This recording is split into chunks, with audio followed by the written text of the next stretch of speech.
Hello, my fellow Americans. My name is Andrey, and I'm just here with a few updates on things that caught my interest and some things that I believe may catch yours as well. First thing is the Scotus ruling that President Donald Trump, has immunity for any acts that were conducted in his official capacity as president. From where I sit, and from my perspective, this doesn't just benefit former President Donald J. Trump now in the short term, but it also benefits all previous presidents and future.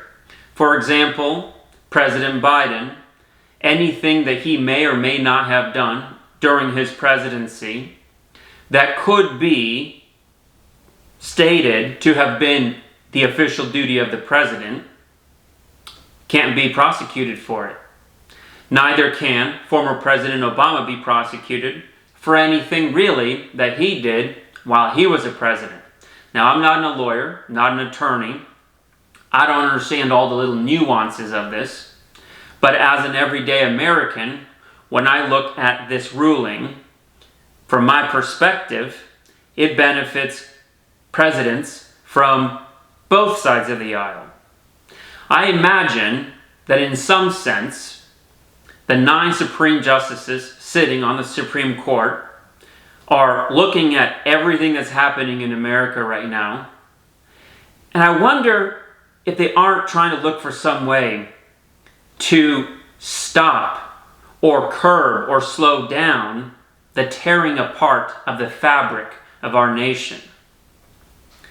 To in some way start to create a path forward for unification, for peace, for moderation. I think nowadays, given the past 4, 5, 6 years, that would be progress. I don't know if you agree or disagree, but again, from my perspective, simply an everyday American, this SCOTUS ruling, it doesn't just benefit Donald Trump, it also benefits Biden, it also benefits Obama, and it benefits every past president and future president.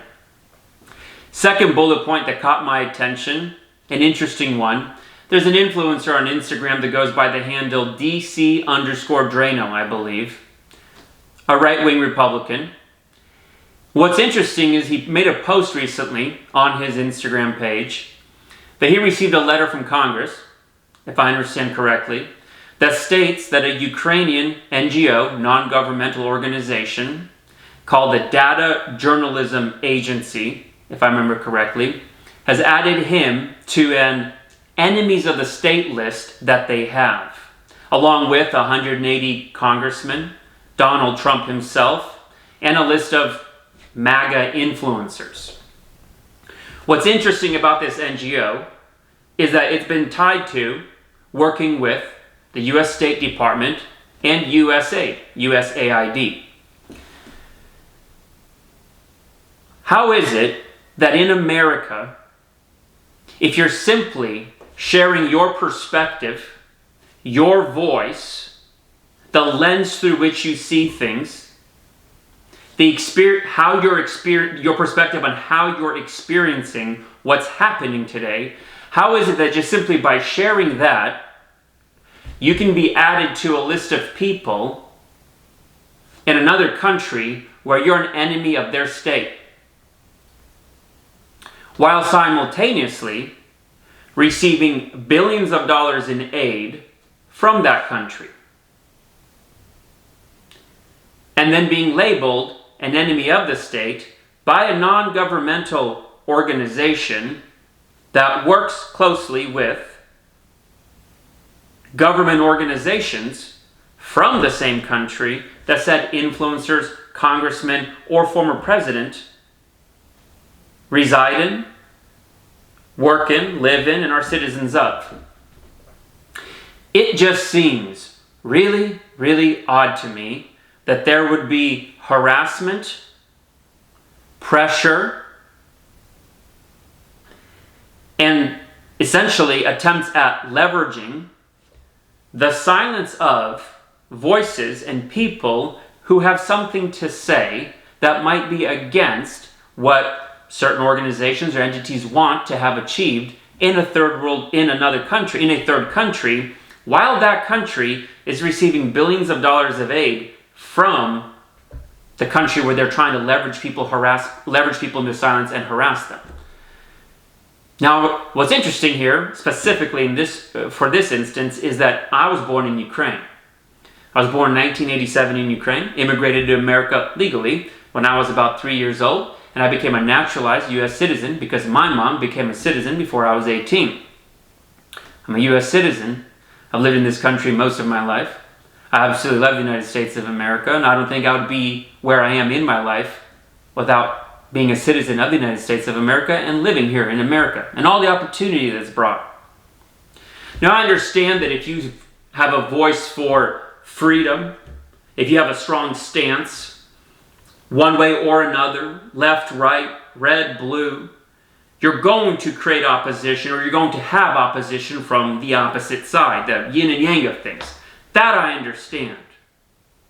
And I believe that that leads to healthy debate, conversation, understanding, essentially progress. But to be labeled an enemy of the state by an NGO in a nation that is receiving billions of dollars of aid from the same nation where they're now labeling people within that nation enemies of the state simply because they're speaking their perspective, just makes me go, And finally, third point. Today, speaking of things that make you go, A few years back, I don't remember exactly when, but a few years back, Warren Buffett came out very publicly stating that when he passes away, in his will, his entire private fortune will go to the Bill and Gates Melinda Foundation, if I remember the name of the organization correctly, the Bill and Melinda Gates Foundation, and that none of it will go to his kids, etc. Well, apparently, recently, Warren Buffett has come out and has updated his will. And now, the will states that his entire $128 billion private fortune is going to go to his 3 children. And no more money will be donated or given to the Bill and Melinda Gates Foundation upon his passing away. Now, if you remember a few years back, this was really, really public, that he was going to give a lot of money, he's going to give away his entire personal fortune to the Bill and Melinda Gates Foundation, a whole bunch of other high net worth individuals, ultra high net worth individuals were on this bandwagon. They were all going to give money. And now suddenly, a few years later, after the events of the last 4 or 5 years, Warren Buffett has changed his will and isn't giving any more money to the Bill and Gates Melinda Foundation. Now, my only question is, do you think he knows something that we don't? Maybe?